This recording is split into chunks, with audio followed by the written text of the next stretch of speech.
Three blind mice. Three blind mice. See how they run. See how they run.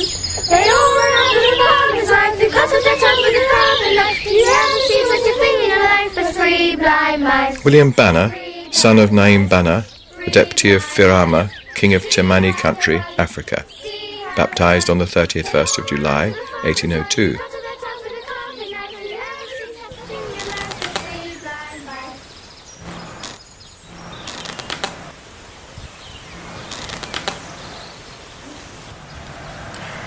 There was once an extremely interesting experiment in education here. It was a very unusual school for very unusual pupils behind this door in London.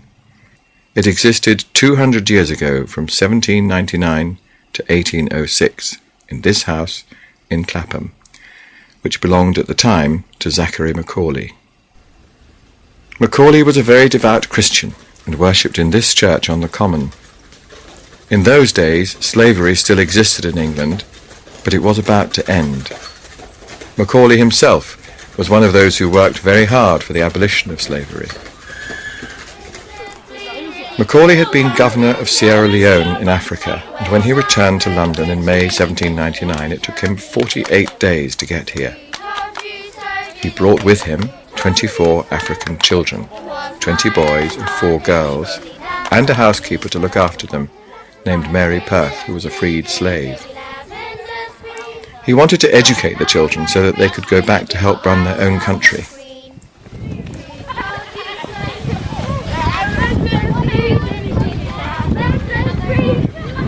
The local Clapham families welcomed the African children and they invited them to play with them.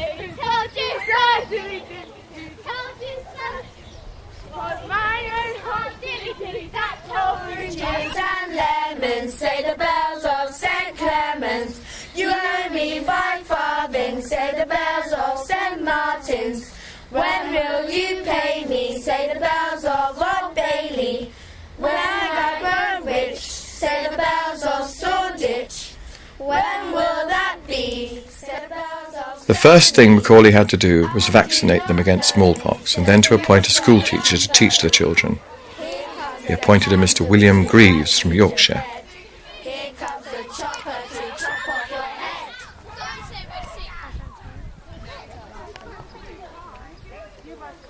Mr. William Greaves stated that he lives in Clapham and has the care of the Africans now in England for education as their schoolmaster.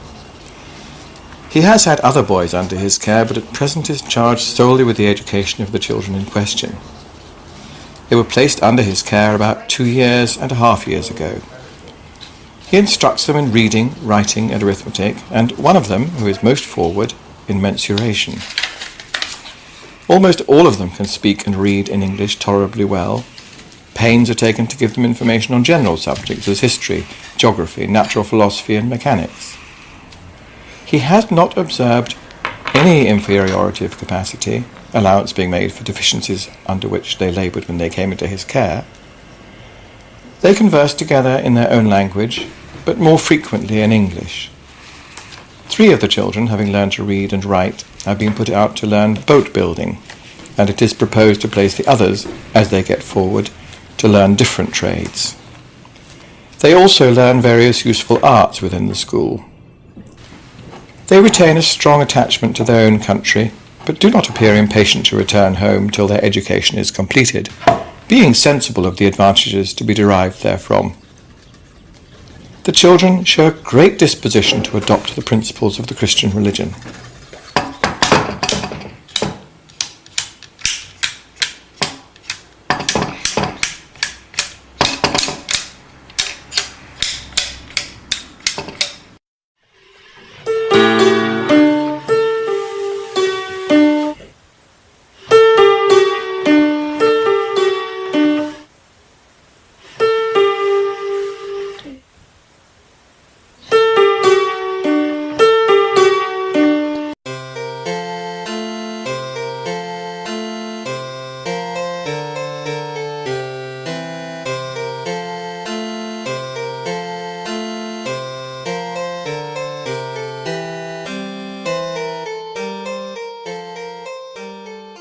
My dear father, I cannot write very well in English, but my school teacher says I make progress.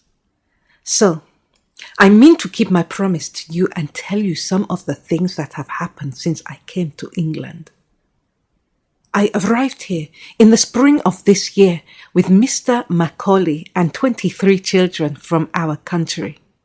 Of all these, I knew only 2 at the start, William Fantimase and James Bubukari. But at the end of our long voyage, we were all friends. Once arrived in England, we were put into a number of covered carriages drawn by horses to take us to the village of Clapham. The English people are all very kind to us. When we first came here, many of the neighbors visited us and brought us presents of food, which tasted very strange to me.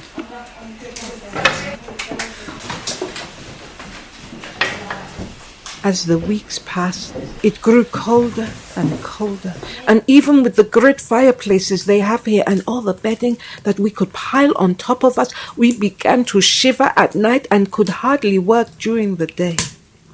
There came a day when it was so cold in the schoolroom that the ink froze and we were sent home to huddle around the fire.